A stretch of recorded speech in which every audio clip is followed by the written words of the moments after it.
Vous êtes-vous déjà demandé pourquoi certains vivent le rejet, pour revenir des années plus tard, plus forts, plus sereins, presque méconnaissables? Ce n'est pas parce qu'ils ont trouvé un secret.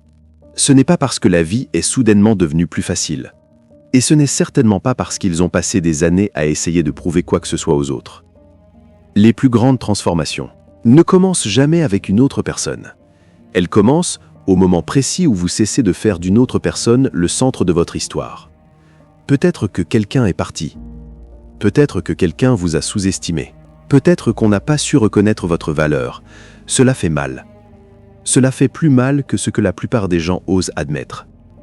Parce que le rejet s'attaque rarement au seul cœur. Il s'attaque à l'identité. Il murmure. Peut-être que je n'étais pas à la hauteur. Peut-être que j'aurais dû être différent. Peut-être que j'ai perdu quelque chose que je ne retrouverai jamais. Mais voici ce que l'histoire nous enseigne sans cesse.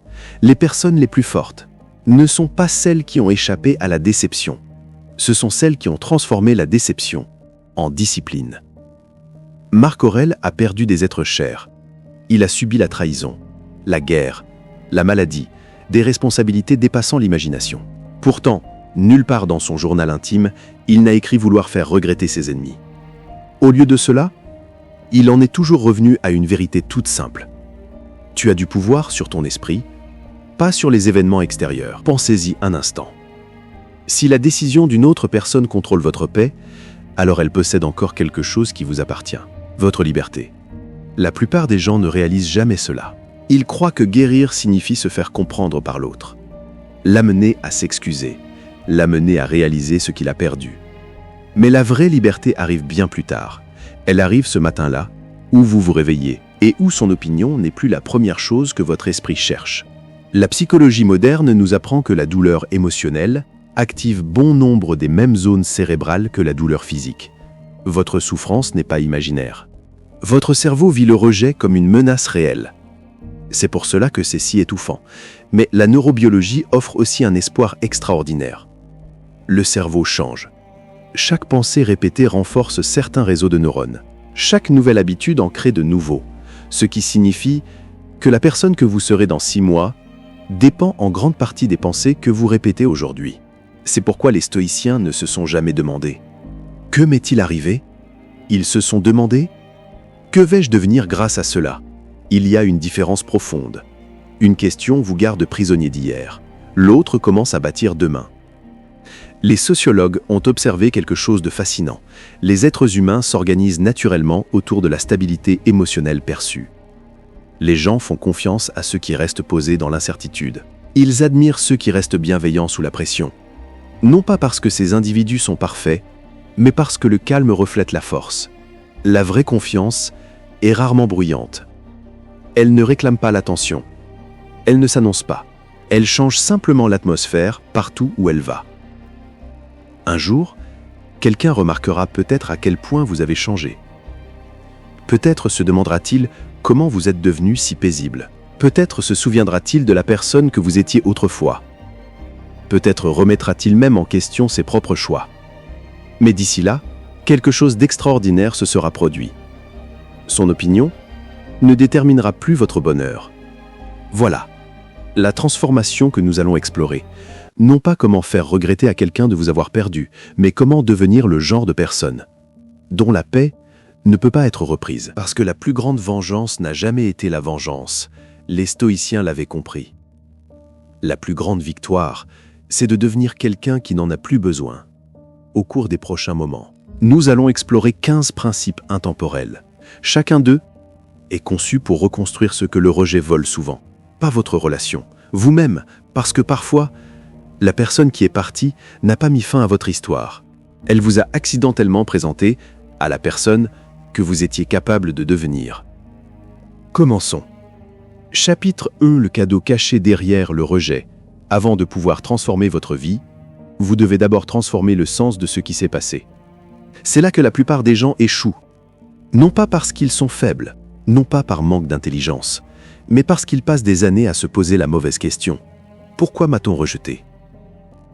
Cela semble être une question importante. Cela semble nécessaire. On a l'impression que la réponse apporterait enfin la paix. Mais remarquez bien une chose, Même si l'on vous expliquait la moindre raison, cela changerait-il vraiment votre avenir?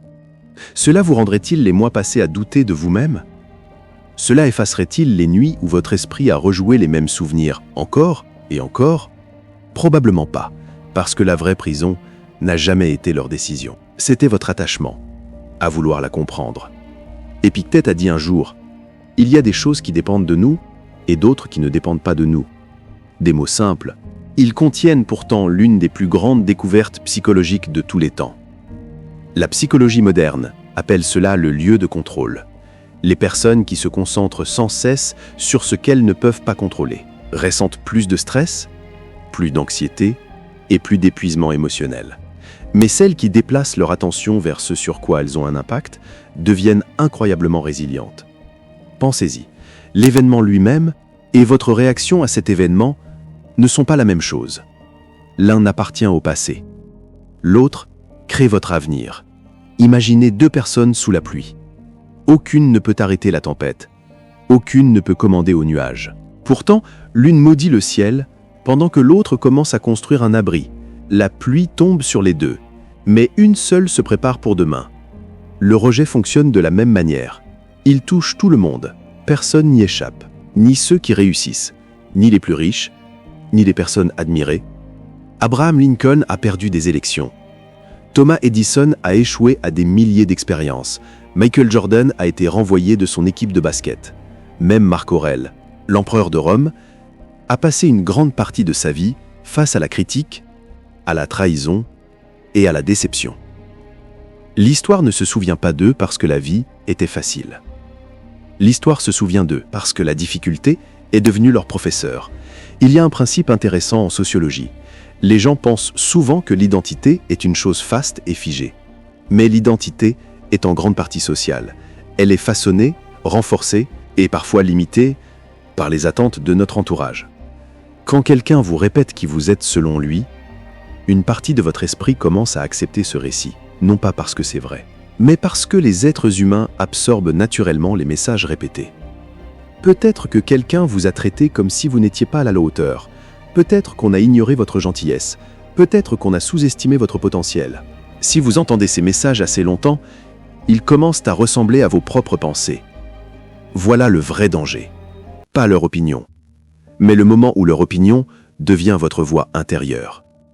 Marc Aurèle se mettait en garde contre cela chaque jour. Il se rappelait que le jugement d'une autre personne ne définissait jamais son caractère, parce que le caractère se révèle par l'action, non par l'opinion. C'est pourquoi le rejet peut devenir une étrange forme de cadeau. Il vous force à vous poser une question que vous n'auriez peut-être jamais envisagée. Qui suis-je quand personne n'applaudit? Cette question change tout, parce que les applaudissements sont temporaires. L'approbation change, les opinions tournent, les foules sont imprévisibles, mais le caractère reste. Imaginez planter un chêne. Pendant des années, il ne semble presque rien se passer. Les racines grandissent, invisibles, silencieuses, patientes. Quiconque passe par là pourrait penser que rien ne change. Mais sous la surface, toute une fondation est en train de se bâtir. Puis, un jour, l'arbre commence à s'élever, lentement, puissamment. Et parce que les racines étaient profondes, les tempêtes ne peuvent plus le détruire. Les gens admirent l'arbre. Peu apprécient les années passées sous terre. Votre vie fonctionne exactement de la même façon. Les saisons où personne ne remarque vos efforts sont souvent les saisons qui comptent le plus. Les spécialistes du comportement ont découvert quelque chose de remarquable. Une transformation durable commence rarement par d'immenses changements. Elle commence par de minuscules actions répétées. Une marche chaque matin, 10 pages lues chaque soir, une conversation difficile, une promesse tenue envers soi-même, puis une autre, puis encore une autre. Les petites actions deviennent des habitudes. Les habitudes deviennent une identité. L'identité devient un destin. C'est pourquoi Aristote a écrit « Nous sommes ce que nous faisons de manière répétée ». Il avait compris, bien avant la science moderne, que l'excellence n'est jamais un événement isolé. C'est une accumulation de comportements. Beaucoup de gens pensent que la confiance apparaît d'abord, puis que l'action suit. La réalité est souvent l'inverse. L'action vient d'abord.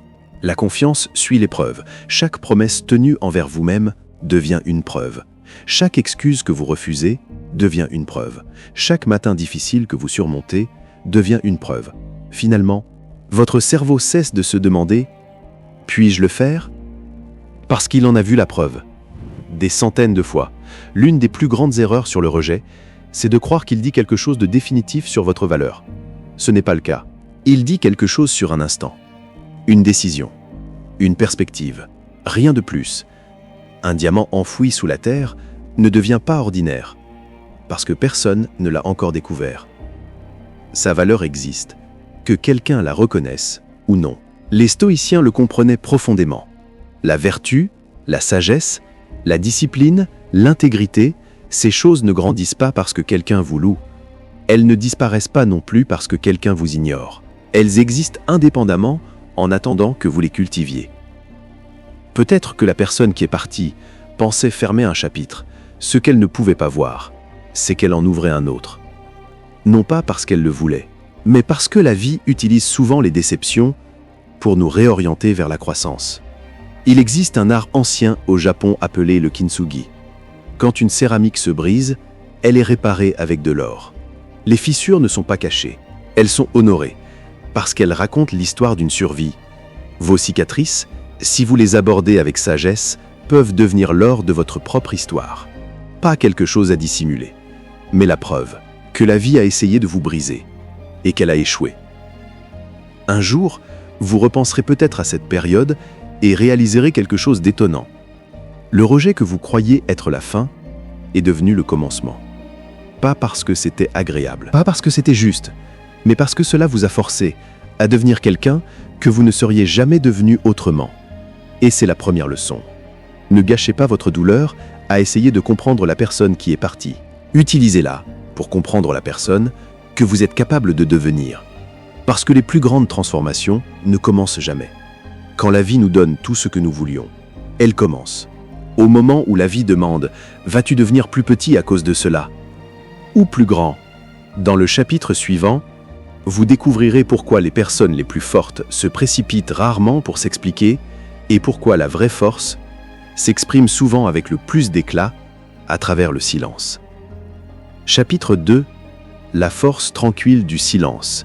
Il y a une raison pour laquelle l'océan semble calme, même lorsqu'une puissance inimaginable s'agite sous sa surface. La force ne s'annonce pas toujours. Souvent, elle devient plus silencieuse à mesure qu'elle grandit. Quand quelqu'un quitte votre vie, votre premier réflexe est généralement de parler, d'expliquer, de vous défendre, de poser des questions, de chercher à tourner la page, de lui faire comprendre ce qu'il a fait. Cette réaction est profondément humaine. Le cerveau déteste les histoires non terminées. Les psychologues Méni appellent cela le besoin de fermeture cognitive. Quand quelque chose prend fin sans réponse claire, votre esprit continue d'en chercher. Il rejoue les conversations. Il invente des explications. Il imagine des fins différentes. Non pas parce qu'il aime souffrir, mais parce que l'incertitude est inconfortable. Pourtant, voici le paradoxe. Plus vous cherchez désespérément une certitude, plus vous devenez souvent incertain. Chaque réponse crée une autre question. Chaque explication ouvre une autre possibilité. Votre esprit se retrouve piégé, dans un labyrinthe, sans aucune sortie. Les stoïciens l'avaient compris bien avant la psychologie moderne. Épictète rappelait à ses élèves que la paix ne vient pas du contrôle de chaque résultat. La paix vient de l'acceptation que certaines portes n'ont jamais été là pour que vous les ouvriez. Pensez à une rivière. Elle ne se dispute jamais avec les rochers sur son chemin. Elle ne s'arrête pas pour se plaindre. Elle ne dépense pas son énergie à essayer de convaincre la montagne de bouger. Elle continue simplement de couler, jour après jour, année après année. Finalement, la montagne elle-même commence à changer. Pas parce que la rivière s'est battue plus fort, mais parce qu'elle est restée fidèle à sa direction. Beaucoup de gens confondent le silence avec la faiblesse. En réalité, le silence exige souvent une discipline bien plus grande que la parole. N'importe qui peut réagir. Peu de gens peuvent répondre avec sagesse. Marc Aurèle a écrit quelque chose d'extraordinaire. La meilleure vengeance est de ne pas ressembler à celui qui t'a fait du mal. Remarquez ce qu'il n'a pas dit. Il n'a pas encouragé les disputes sans fin. Il n'a pas recommandé de prouver aux gens qu'ils avaient tort. Il n'a pas suggéré de gagner chaque conversation.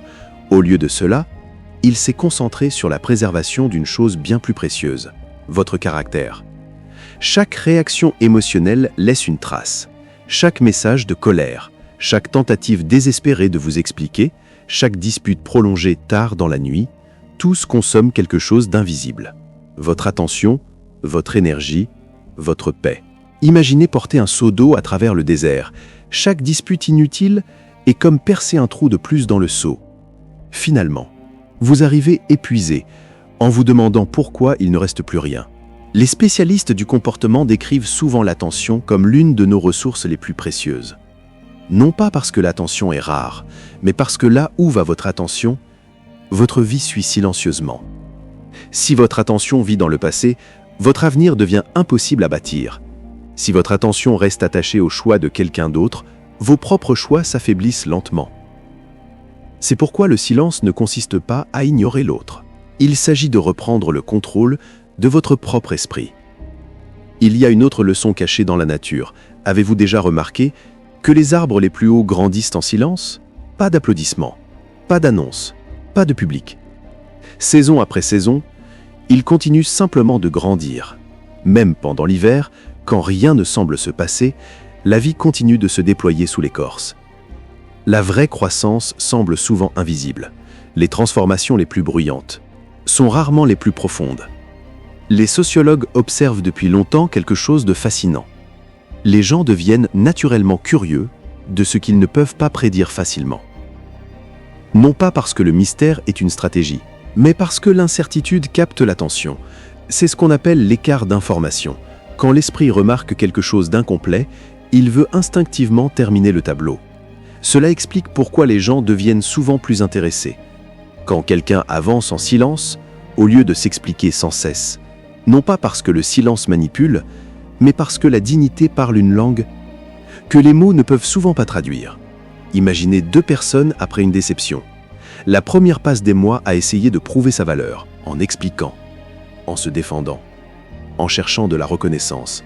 La seconde retourne au travail, apprend, fait du sport, lit, construit, dort paisiblement, tient ses promesses, s'améliore en silence. Des années plus tard, qui porte la plus grande confiance, celui qui a demandé de la validation au monde ou celui qui a accumulé des preuves par une discipline quotidienne? La confiance ne se bâtit pas avec des discours.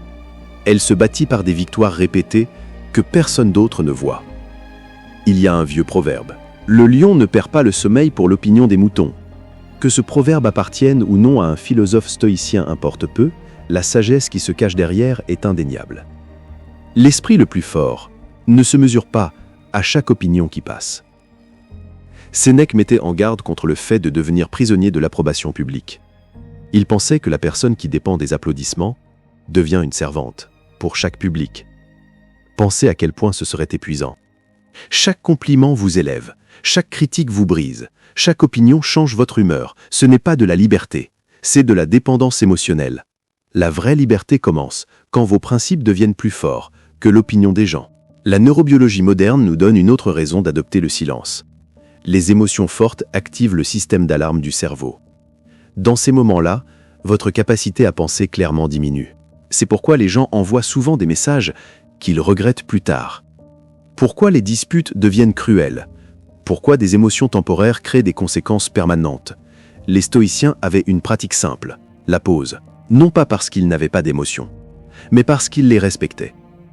Entre le stimulus et la réponse, il y a un petit espace. Petit, mais incroyablement puissant. C'est dans cet espace que le caractère se forme. C'est dans cet espace que le destin change silencieusement de direction.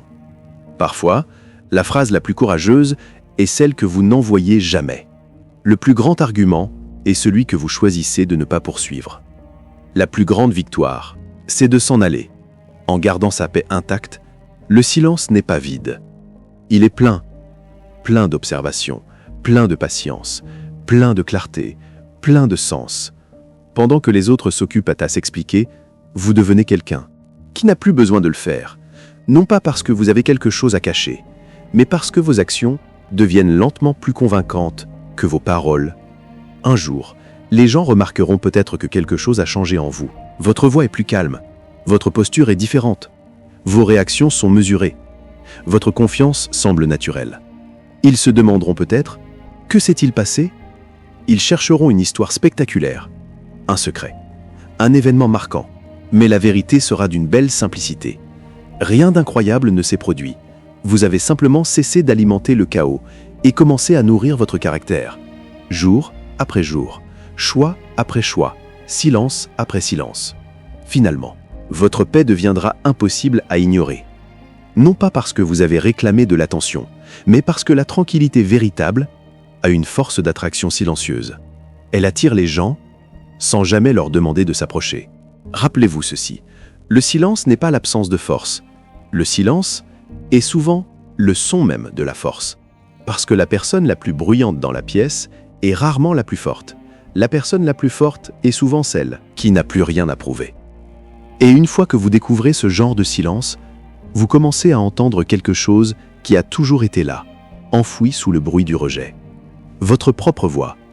Dans le chapitre suivant, vous découvrirez pourquoi la transformation la plus puissante ne consiste pas à changer la façon dont les autres vous voient, mais à changer l'histoire que vous vous racontez chaque jour. Chapitre 3. L'architecture de soi. Bien avant que le monde ne voie une transformation, un plan invisible se dessine dans l'esprit. Chaque jour, sans vous en rendre compte, vous vous racontez une histoire sur ce que vous êtes. Vous vous dites ce que vous méritez, ce que vous êtes capable de supporter, et où se trouvent vos limites. Le danger du rejet, c'est qu'il réécrit ce récit intérieur sans votre permission. Quand quelqu'un s'éloigne, l'esprit essaie désespérément de terminer l'histoire. Il comble les vides avec le doute. Il prend le choix d'une seule personne et le transforme en une vérité universelle. Il dit « S'il ne m'a pas choisi, c'est que je ne suis pas digne d'être choisi ».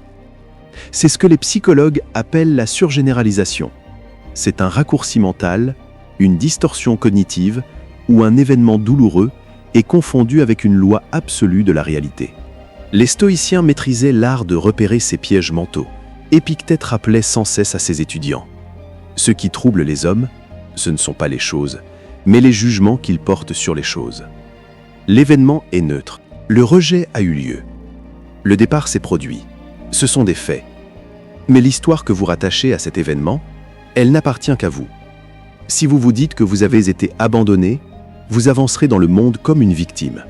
Si vous vous dites que vous avez été libéré, vous avancerez dans le monde comme un survivant. Remarquez le changement subtil.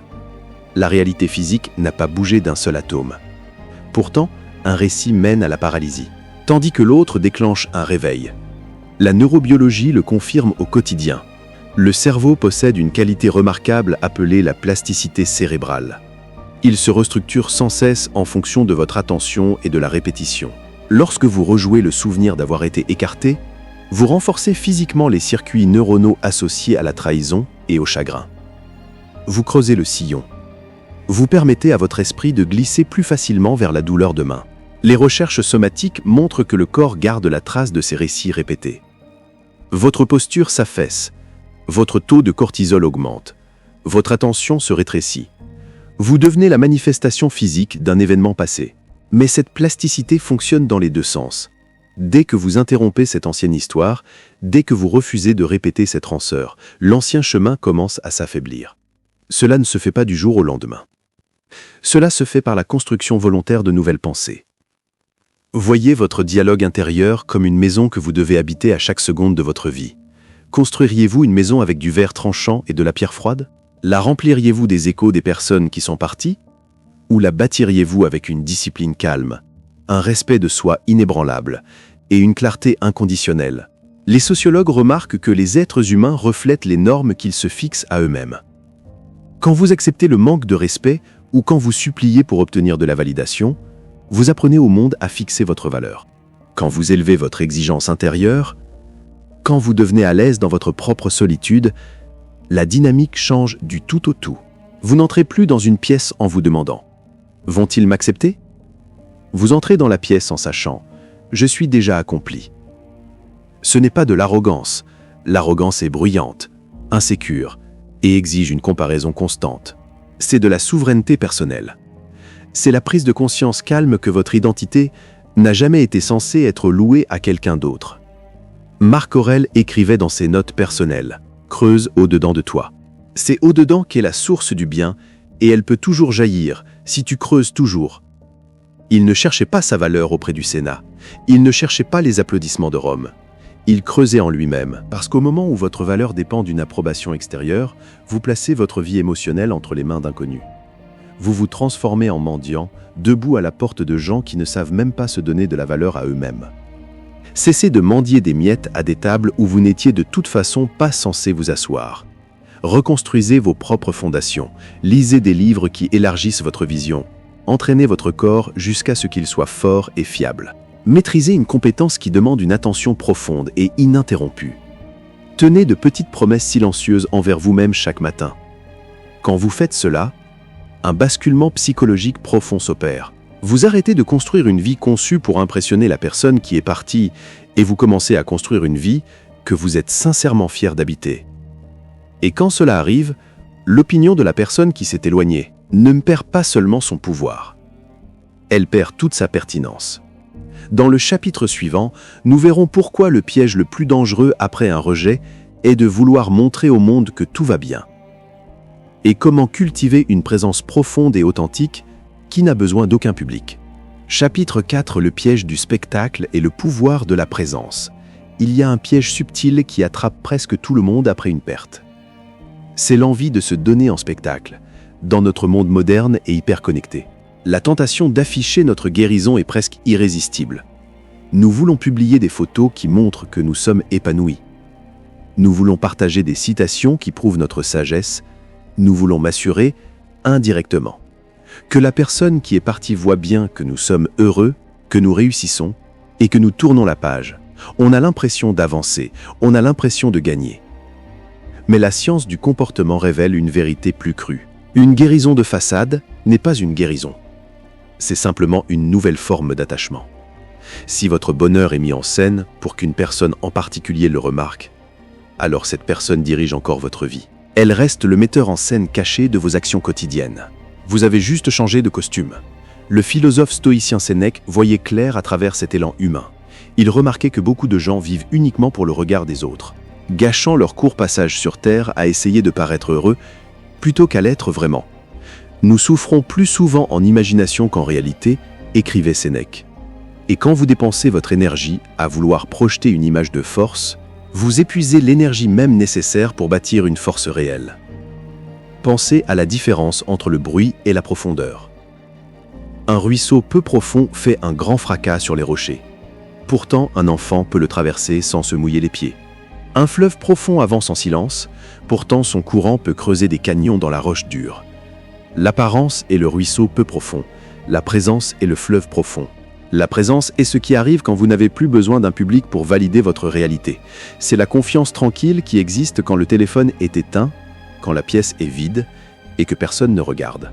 Les psychologues appellent cela avoir un lieu d'évaluation interne. Cela signifie que la mesure de votre vie vient de l'intérieur de vous et non de la foule. Quand vous possédez cette mesure interne, vous n'avez pas besoin de prouver que vous êtes paisible. Vous êtes simplement paisible. Vous n'avez besoin de convaincre personne que vous avez grandi. Vos choix le reflètent naturellement. Pensez à toute l'énergie libérée lorsque vous abandonnez la comédie. Plus besoin de gérer les impressions. Plus besoin de rédiger des messages codés. Plus besoin de vérifier qui a regardé votre contenu ou qui a remarqué votre absence. Toute cette énergie mal dirigée vous revient d'un coup. Elle devient le carburant de votre vrai travail. Votre santé, votre esprit, votre savoir-faire, votre objectif. Il y a une loi étonnante dans les relations humaines. Les gens ressentent quand quelqu'un joue un rôle, et ils ressentent quand quelqu'un est ancré. La force jouée crée de la tension. Elle semble forcée, rigide et fragile. Elle invite au jugement. La présence authentique, en revanche, crée une force d'attraction. Quand vous êtes vraiment détaché, non par froideur ou par rancœur, mais par un alignement intérieur profond. Cela transforme l'atmosphère de chaque endroit où vous entrez. Vous n'avez pas besoin de parler fort. Vous n'avez pas besoin de prendre de la place avec agressivité. Votre calme devient l'ancrage. Imaginez croiser quelqu'un qui vous a maltraité il y a 1 an. La personne qui jouait un rôle essaie d'être radieuse, en fait trop, parle avec un enthousiasme exagéré pour prouver à quel point tout va bien. L'observateur le sait instantanément. Elle souffre encore. Elle essaie encore. Imaginez maintenant l'inverse. Vous la saluez avec une chaleur simple et polie. Votre regard est clair, votre corps est détendu, vous demandez des nouvelles, écoutez sans tension, lui souhaitez le meilleur et repartez sans y repenser. Pas de drame, pas de regard en arrière, pas de sortie calculée. C'est cela, la présence. C'est cela, la souveraineté absolue. Cela ne laisse aucune prise. Cela n'offre aucun levier. Cela révèle un esprit qui est allé tellement au-delà du passé, que même la rancœur ne trouve plus d'endroit où s'accrocher. Marc Aurèle a écrit « Sois semblable au rocher contre lequel les vagues viennent sans cesse se briser. Il reste debout et apaise la fureur de l'eau qui l'entoure. » La vague arrive. Elle se brise, elle se retire. Le rocher ne crie pas après la vague. Il n'essaie pas de prouver sa solidité à la mer. Il reste simplement là. Quand vous arrêtez de jouer la guérison, vous vous autorisez enfin à guérir. Vous descendez de scène. Vous jetez le texte. Et pour la première fois, vous devenez entièrement vrai. Dans le chapitre suivant, nous aborderons l'art subtil du détachement émotionnel et pourquoi renoncer au besoin de tout contrôler est le geste ultime de maîtrise de soi. Chapitre 5. La maîtrise du détachement. Pour maîtriser votre vie, vous devez apprendre l'art de tenir les choses sans les serrer. La plupart des souffrances humaines ne viennent pas de la perte elle-même. Elles viennent de notre tentative désespérée de retenir ce qui était destiné à nous glisser entre les doigts. Nous voulons des garanties. Nous voulons que tout dure. Nous voulons que les gens restent, nous aiment, nous comprennent, soient justes avec nous. Quand ce n'est pas le cas, nous avons l'impression que la réalité a manqué à sa promesse. Mais la réalité n'a jamais promis que tout resterait identique. Le changement est la seule constante de l'univers. Les stoïciens comprenaient cette loi fondamentale mieux que personne.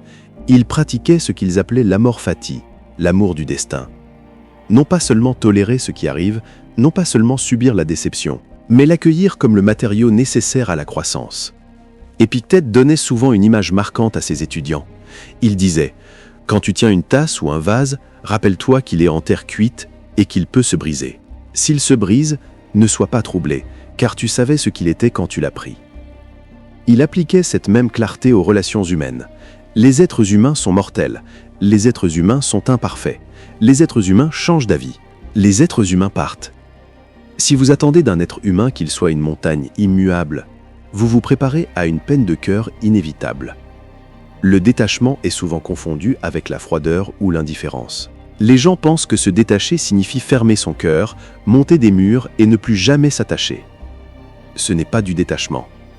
C'est de la peur qui porte une armure. Le vrai détachement est une chose complètement différente.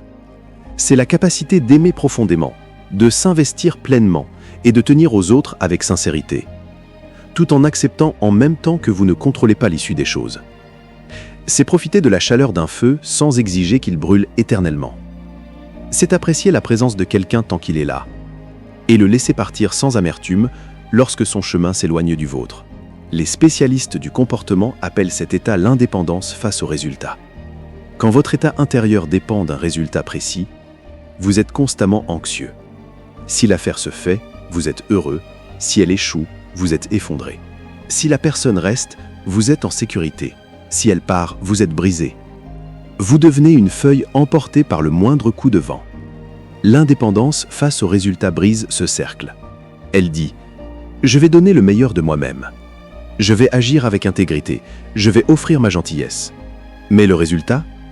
Le résultat appartient au monde. Regardez ce qui se passe quand quelqu'un s'éloigne d'une personne détachée du résultat. Il y a de la peine, oui. Il y a de la tristesse. La douleur est une réaction humaine naturelle. Mais il n'y a pas d'effondrement. Il n'y a pas de perte d'identité. Il n'y a pas de supplication désespérée. La personne détachée reconnaît une vérité essentielle. Si quelqu'un choisit de ne pas être dans votre vie, le forcer à rester détruirait la relation même que vous souhaitez. On ne peut pas bâtir de liens sincères sur la contrainte ou la culpabilité. La liberté va dans les deux sens. Vous devez accorder aux autres la liberté de mal vous juger, de faire des choix différents, et de s'en aller, si vous espérez connaître un jour la vraie liberté. La neurobiologie montre que lorsque nous pratiquons l'acceptation plutôt que la résistance, notre système d'alarme cérébral s'apaise. La réaction de stress s'atténue. La clarté revient dans notre esprit. Au lieu de perdre des heures dans la boucle anxieuse du « et si », votre esprit s'ouvre au moment présent. Vous commencez à remarquer la vie qui se déroule là, juste devant vous. Le soleil qui se lève, le goût d'une eau fraîche, le souffle calme dans vos poumons, la route ouverte devant vous. Il y a une légèreté incroyable de l'autre côté du lâcher-prise. Quand vous arrêtez d'essayer de contrôler ce qui ne vous a jamais appartenu, une paix profonde s'installe en vous. Vous réalisez que personne ne peut vous voler votre capacité à réfléchir, à agir avec justesse et à reconstruire. Ils ont seulement pris leur présence, et en échange, ils vous ont rendu à vous-même. Dans le chapitre suivant, nous aborderons la loi de l'élan silencieux et comment de petites victoires invisibles bâtissent une vie qui ne pourra plus jamais être ébranlée. Chapitre 6. La loi de l'élan silencieux. Les grandes montagnes ne se bâtissent pas en un jour. Elles se forment sur des millions d'années par une pression silencieuse et continuent sous la terre. Les vies humaines suivent exactement la même loi. Quand le rejet frappe, les gens cherchent souvent un remède spectaculaire. Ils veulent un changement soudain, une réinvention totale. Un seul grand événement qui réglerait tout et leur rendrait confiance instantanément. Alors ils se fixent des objectifs extrêmes. Ils font de grandes déclarations. Ils s'enflamment pendant 3 jours, puis s'effondrent sous le poids de leur propre fatigue quand les résultats n'arrivent pas tout de suite. C'est l'illusion de la vitesse. Les stoïciens savaient qu'une vraie transformation ne fonctionne jamais ainsi. Zénon, le fondateur du stoïcisme, a dit cette phrase célèbre. « Le bien s'acquiert peu à peu, et ce n'est pourtant pas un petit bien. De petits pas, des actions invisibles, un élan silencieux. » Les psychologues appellent cela le principe du cumul des petits progrès. S'améliorer d'à peine 1% dans différents petits domaines de sa vie finit par créer un changement immense avec le temps. Un seul entraînement ne change pas votre physique. Un seul chapitre lu ne vous rend pas sage. Une seule bonne nuit ne guérit pas l'épuisement. Mais répétez ces petits choix silencieux pendant 300 jours, et vous devenez un être totalement différent. C'est là que la vraie confiance se forge. Pas sous les projecteurs, pas devant un public, mais dans les moments simples et répétés que personne ne verra ni n'applaudira jamais. Le matin où vous vous levez alors que vos émotions vous disent de rester sous la couette. L'heure passée à étudier un sujet difficile plutôt qu'à faire défiler des écrans. Le repas préparé avec soin pour votre corps. Le moment d'autocontrôle où vous choisissez le silence plutôt qu'une dispute inutile. Ces petits choix semblent insignifiants pris isolément. Ils semblent presque sans importance un jour ordinaire. Mais dans votre esprit, chaque promesse tenue ajoute une pierre à la forteresse de la confiance en soi. La science du comportement montre que l'estime de soi ne se construit pas avec des phrases positives répétées face à un miroir. L'estime de soi est la réponse naturelle de l'esprit face aux preuves concrètes de votre propre fiabilité. Quand vous tenez vos promesses envers vous-même, votre cerveau enregistre un fait simple. Je suis quelqu'un sur qui je peux compter. Une fois cette certitude ancrée au plus profond de vous, les opinions extérieures perdent leur pouvoir de faire peur. Qu'importe si quelqu'un vous a sous-estimé, qu'importe si quelqu'un n'a pas vu votre potentiel, vous avez chaque jour la preuve concrète de votre propre force. Vous n'avez pas besoin de négocier pour obtenir du respect quand vous vous respectez déjà vous-même. Les sociologues ont remarqué que les personnes qui cultivent un élan silencieux possèdent une résilience rare, parce que leur progression s'est faite lentement, pierre par pierre, elle ne peut pas être renversée par une simple tempête. Une vie bâtie sur du vent s'effondre à la moindre critique. Une vie bâtie sur une discipline quotidienne reste debout en toute saison. Pensez à ce que vous pourriez être dans 12 mois, si vous arrêtiez de gâcher votre énergie pour ce qui a été perdu, et redirigiez toute cette force dans un élan quotidien et silencieux.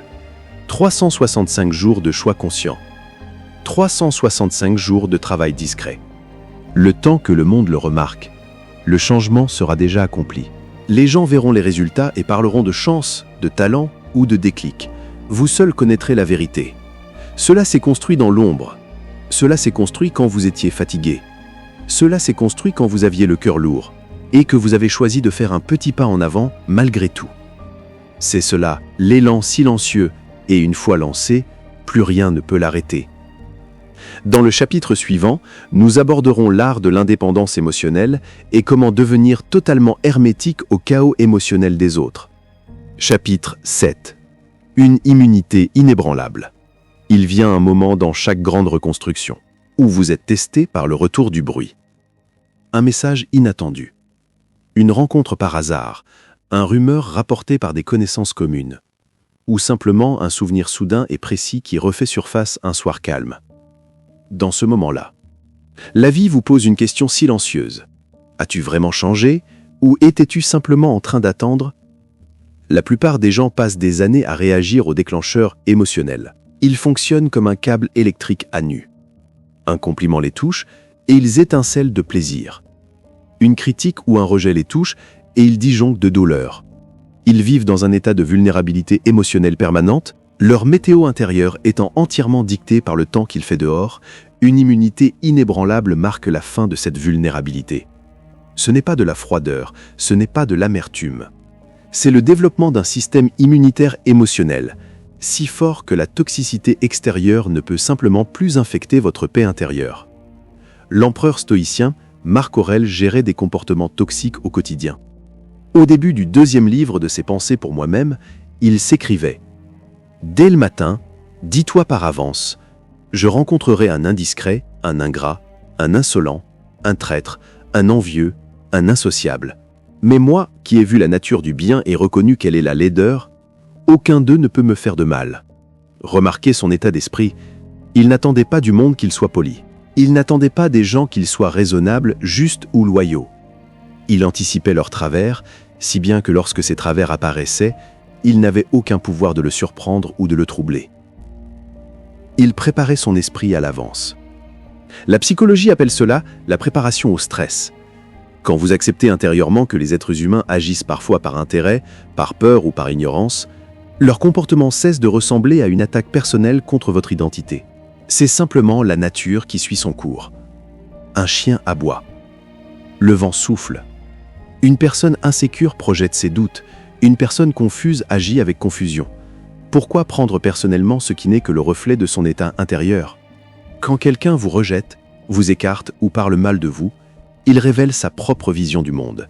Il vous montre ses limites, ses capacités et ses valeurs. Il ne vous définit pas. Au moment où vous saisissez vraiment cela, le besoin de vous défendre disparaît. Pourquoi débattre avec la perception de quelqu'un quand sa vue est faussée? Pourquoi gâcher une énergie précieuse à vouloir corriger une histoire écrite par quelqu'un qui ne cherche pas la vérité? Laissez-lui son histoire. Laissez-lui sa version du passé.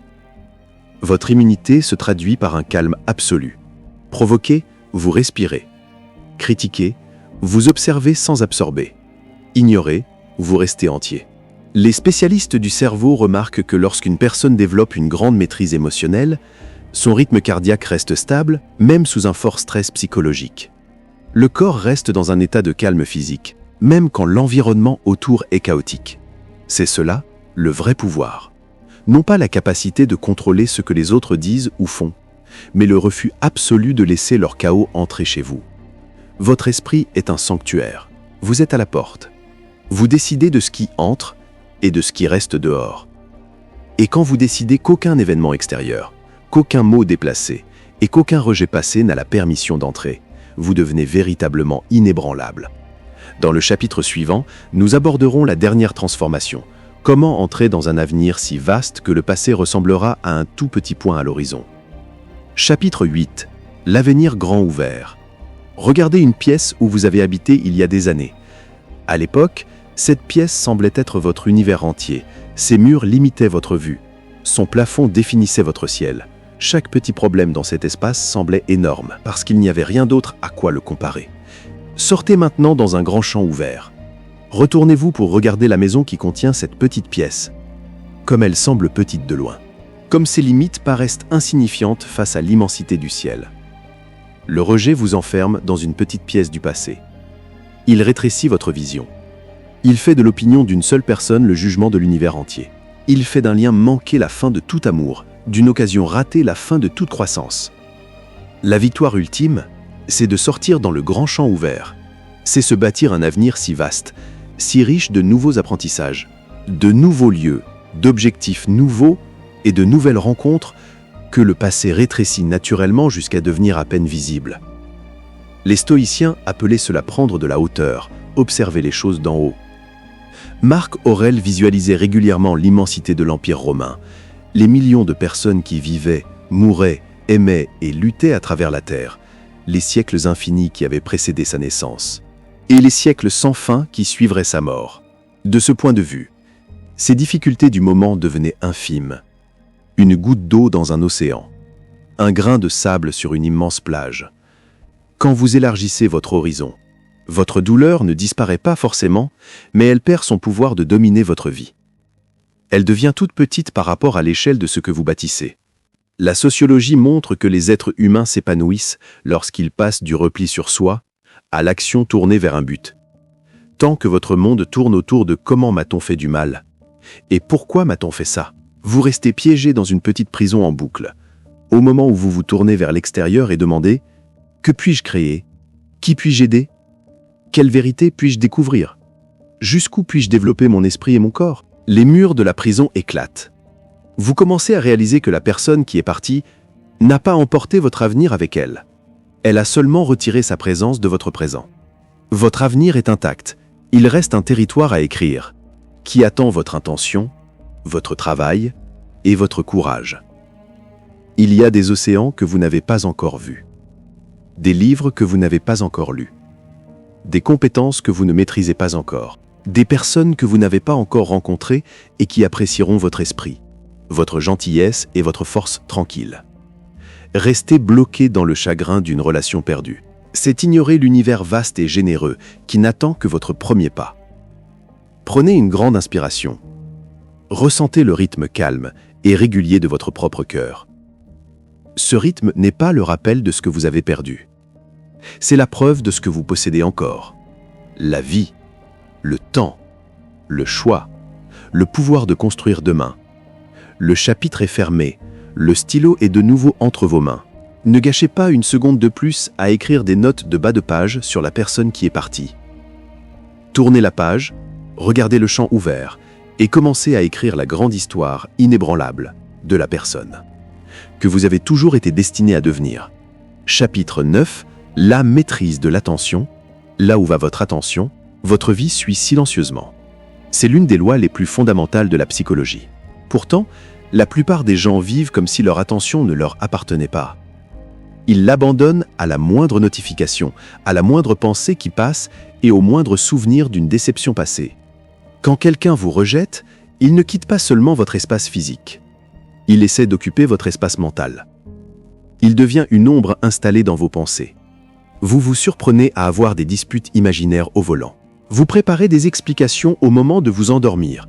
Vous vous demandez ce qu'il fait, avec qui il est et s'il repense parfois à vous. Remarquez ce qui se passe dans ces moments-là. Vous donnez votre ressource la plus précieuse, votre attention, à quelqu'un qui ne s'investit plus pour vous. Les stoïciens appelaient l'esprit une citadelle intérieure, une forteresse qu'il faut garder avec une vigilance de tous les instants. Marc Aurèle se le rappelait chaque jour. Ne consume pas ce qui te reste de vie en préoccupations qui regardent les autres, quand ce n'est pas pour servir l'intérêt général. Il comprenait que chaque seconde passée à chercher les intentions des autres est une seconde volée à votre propre croissance. La science du cerveau révèle pourquoi cette discipline mentale est si importante. Le cerveau possède un réseau par défaut, un circuit qui s'active quand nous ruminons sans rien faire, quand nous errons dans le passé ou quand nous obsessionnons sur les relations. La rumination alimente l'anxiété et renforce le sentiment d'impuissance. L'antidote à la rumination, c'est l'action ciblée.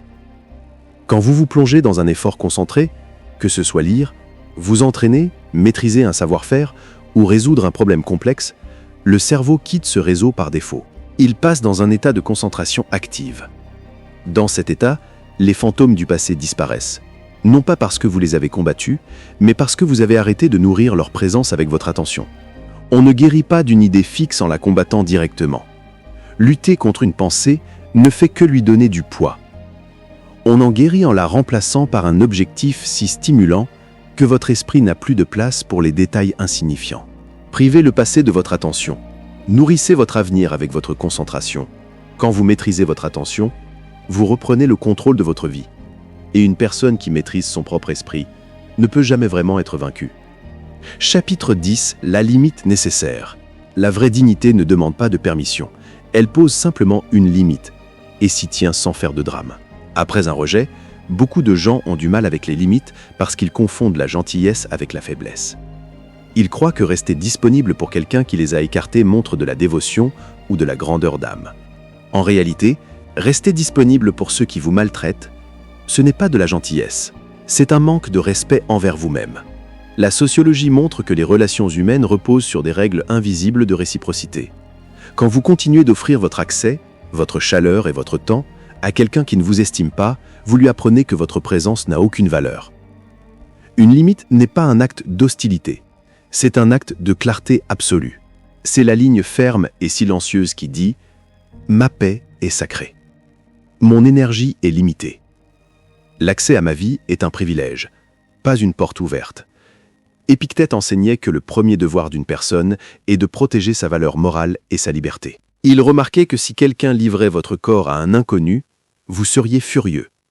Pourquoi alors livrer si facilement votre esprit et votre paix à quiconque choisit de vous insulter ou de vous rejeter? Une limite ferme n'a pas besoin de grands discours. Vous n'avez pas besoin d'envoyer un long message plein d'émotions pour expliquer vos nouvelles règles. Vous n'avez pas besoin de faire de déclarations. Vous ajustez simplement votre disponibilité. Vous répondez moins. Vous prenez du recul. Vous redirigez votre temps vers ceux qui apprécient votre présence. Face aux tentatives de vous ramener dans vos anciens schémas, vous restez calme et ferme. Sans amertume, sans vengeance, sans rancœur. Juste un refus inébranlable de faire un pas en arrière vers une pièce que vous avez déjà dépassée. Quand vous tenez une limite ferme, vous vous prouvez à vous-même que vous méritez d'être protégé. Et cette certitude change à jamais votre façon d'avancer dans le monde. Chapitre 11. La victoire ultime. Et nous arrivons ainsi à la vérité finale. Le voyage qui a commencé par la morsure vive du rejet se termine dans un espace de liberté calme et serein. Au début, le but était peut-être de prouver aux autres qu'ils avaient tort, de leur montrer ce qu'ils avaient perdu. D'attendre le jour où ils repenseraient à vous avec regret. C'est un point de départ très humain. Mais à mesure que vous cultivez le silence, que vous reconstruisez votre caractère, que vous maîtrisez votre attention et adoptez le détachement, un changement profond s'opère. Le besoin de validation s'efface. Vous vous réveillez un matin en réalisant que vous n'avez pas pensé à leur opinion depuis des semaines. Pas par colère, pas par rancune. Simplement parce que votre vie est devenue trop riche, trop profonde et trop vaste pour entrer dans de vieux griefs. La vraie victoire n'a jamais été de leur faire regretter leur départ. La vraie victoire, c'était de devenir quelqu'un qui n'a plus besoin de leur approbation pour se sentir entier. Les stoïciens savaient que le triomphe ultime sur n'importe quel choc, c'est d'en ressortir avec un caractère intact, une sagesse grandie et un esprit totalement souverain. Le rejet ne vous a pas détruit. Il vous a affiné. Il a brûlé l'illusion que votre valeur dépendait du choix de quelqu'un d'autre. Il vous a forcé à chercher au plus profond de vous-même et à découvrir une force que vous ne soupçonniez pas. La personne qui est partie n'a pas mis fin à votre histoire. Elle a simplement libéré la scène pour que le vrai récit de votre maîtrise de soi puisse enfin commencer. Redressez-vous, respirez profondément. Le chemin devant vous est grand ouvert et il n'appartient qu'à vous. Chapitre 12, l'épilogue de la souveraineté. Il y a une prise de conscience ultime et silencieuse qui ne vient qu'une fois la tempête totalement passée. C'est de réaliser que la personne que vous étiez avant le rejet et la personne que vous êtes aujourd'hui ne sont plus la même personne. Au début, vous vouliez revenir en arrière. Vous vouliez réparer ce qui était brisé, retrouver l'ancien cours des choses, revenir à un état de confort. Aujourd'hui, vous repensez à cette ancienne version de vous-même avec une bienveillance douce, non pas parce qu'elle était faible, mais parce qu'elle ne savait pas encore ce qu'elle était capable de traverser. Elle croyait que sa survie dépendait du fait d'être choisie. Elle croyait que la sécurité était une chose donnée par quelqu'un d'autre. La souffrance que vous avez traversée n'était pas une punition. C'était le frottement nécessaire pour briser l'habitude de la dépendance extérieure. Les stoïciens appelaient cela la métanoïa, un changement fondamental de l'esprit et du cœur. Une manière totalement nouvelle de voir votre place dans le monde. Vous ne voyez plus votre vie comme une suite d'événements que vous subissez. Vous la voyez comme une matière brute qui n'attend que d'être façonnée par vous. Chaque déception est une matière brute. Chaque matin calme est une matière brute. Chaque limite que vous posez, chaque tentation de réagir à laquelle vous résistez et chaque petite promesse que vous tenez envers vous-même est un acte de création. La science du comportement montre que lorsqu'une personne atteint une vraie souveraineté personnelle, son niveau de stress de base baisse définitivement. Elle ne dépense plus d'énergie à chercher l'approbation ou à guetter les menaces autour d'elle. Sa posture se redresse, sa voix devient plus posée et plus calme. Sa présence devient un point d'ancrage pour ceux qui traversent encore leur propre tempête. Si la personne qui est partie croisait votre chemin aujourd'hui, Votre cœur ne battrait pas la chamade. Pas de montée d'adrénaline. Pas d'envie de prouver à quel point vous allez bien. Il y aura seulement un regard poli et tranquille, comme celui qu'on porte sur un vieux livre qu'on a fini de lire il y a longtemps. Vous ne détestez pas le livre. Vous ne regrettez pas de l'avoir lu. Vous savez simplement comment l'histoire se termine et vos mains tiennent déjà le volume suivant. La victoire ultime de la maîtrise de soi n'est pas un coup d'éclat. C'est la paix profonde et inébranlable d'un esprit qui a enfin retrouvé son foyer. Le voyage ne se termine pas par les regrets d'une autre personne. Il se termine par votre liberté totale et inébranlable. Bienvenue dans le reste de votre vie. Chapitre 13, l'art de vivre sereinement. Vivre sereinement ne veut pas dire vivre sans rien ressentir. C'est l'art de laisser le monde être exactement tel qu'il est, sans permettre à son chaos de changer votre météo intérieure. La plupart des gens passent leur vie à réagir aux éléments extérieurs. Un mot indélicat gâche leur après-midi. Un message sans réponse dicte leur humeur. Un changement soudain dans l'attitude de quelqu'un crée une crise intérieure. Ils vivent dans une vraie pauvreté émotionnelle en donnant les clés de leur maison mentale au premier venu qui passe par là. Les stoïciens appelaient cet état l'ataraxie, une tranquillité inébranlable. C'est la prise de conscience calme que rien de ce qui est extérieur n'a le pouvoir de vous blesser, à moins que vous ne lui en donniez la permission par votre jugement. Pensez à la nature d'un miroir. Un miroir reflète la lumière, la pluie, la tempête et le soleil. Pourtant, quand la tempête passe, le miroir reste lisse, clair et intact. Il ne garde pas l'ombre du nuage qui est passé devant lui. Votre esprit a été conçu pour fonctionner comme ce miroir, pour observer pleinement la vie, pour vivre l'émotion du moment, puis pour la laisser passer sans construire une demeure permanente à partir d'une douleur temporaire. Les recherches en psychologie sur la résilience émotionnelle montrent que la principale différence entre ceux qui se relèvent vite et ceux qui restent bloqués est la tendance à ruminer. La rumination consiste à prendre un événement qui a duré 5 minutes et à prolonger sa durée pendant 5 ans en le rejouant sans cesse. Chaque fois que vous rejouez le moment où vous avez été rejeté, vous blessez à nouveau votre système nerveux. Vous dites à votre cerveau que la menace se produit là, maintenant, dans le moment présent. Une vie sereine commence quand vous sortez du cinéma de votre propre passé. Vous reconnaissez le souvenir pour ce qu'il est, une ombre faite de pensées, et vous ramenez votre attention sur la réalité physique devant vous, le souffle dans votre poitrine, le sol sous vos pieds, la tâche qui attend votre attention. Quand vous donnez toute votre présence au moment présent, le passé perd sa prise. Non pas parce que vous l'avez détruit, mais parce que vous avez arrêté de lui donner le carburant de votre attention. C'est le sens véritable de la paix. Ce n'est pas l'absence de problème, c'est la présence d'une attention inébranlable, ancrée dans l'instant. Chapitre 14. La récupération du temps. Remarquez tout le temps que vous avez récupéré au moment où vous avez arrêté d'essayer de réparer ce qui n'a jamais été à vous. Le temps est la ressource ultime de l'existence humaine. Nous échangeons nos secondes contre des pensées, des ambitions, de l'inquiétude et de l'amour. Quand vous étiez absorbé par l'opinion de la personne qui est partie, vous payez une taxe invisible. Des heures passées à analyser des conversations, des jours perdus dans l'épuisement émotionnel, de l'énergie gâchée dans des scénarios imaginaires qui ne se produiraient jamais. Sénèque a beaucoup écrit sur cette tragédie humaine dans son traité sur la brièveté de la vie. Il observait: les hommes sont avares pour garder leur patrimoine, mais dès qu'il s'agit de perdre leur temps, ils sont très prodigues de la seule chose pour laquelle l'avarice serait honorable. Pensez à toute cette partie de votre vie qui vous a été volée en silence par l'obsession d'être compris. Regardez maintenant la page blanche de votre journée.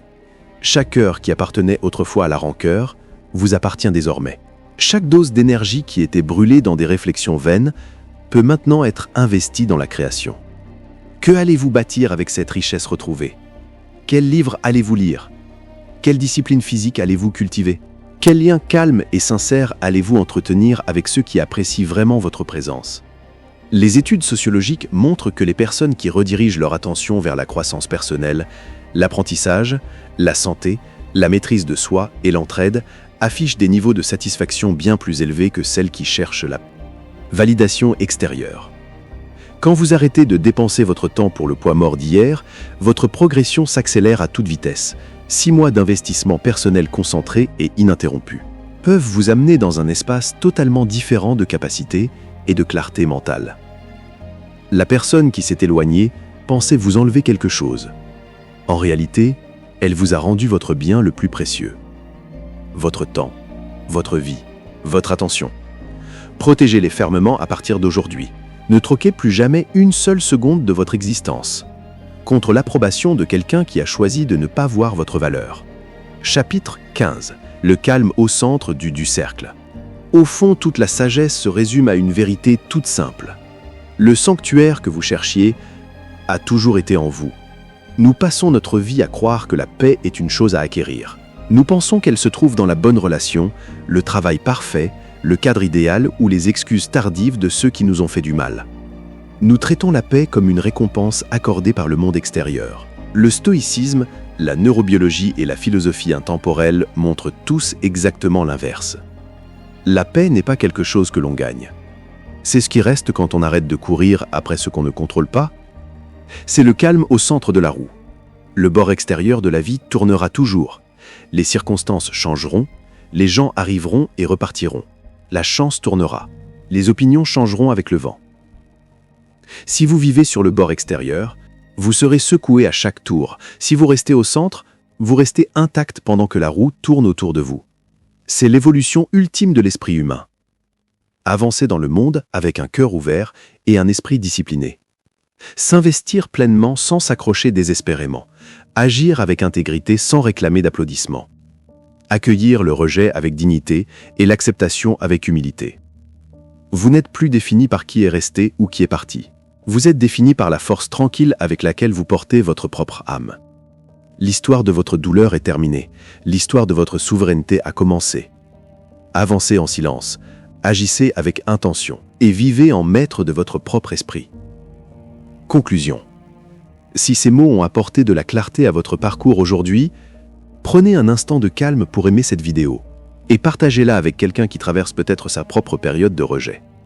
En vous abonnant et en activant la cloche de notification, vous vous assurez que ces rappels de force et de maîtrise de soi continueront de vous accompagner où que vous soyez sur votre chemin.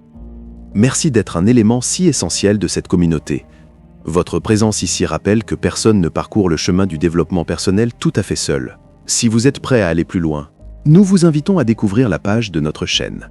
Vous y trouverez toute notre collection de livres, de réflexions guidées et de contenus approfondis conçus pour vous aider à reconstruire votre esprit, protéger votre paix et cultiver une dignité inébranlable. Prenez soin de votre esprit, protégez votre force tranquille et d'ici la prochaine fois, restez maître de vous-même.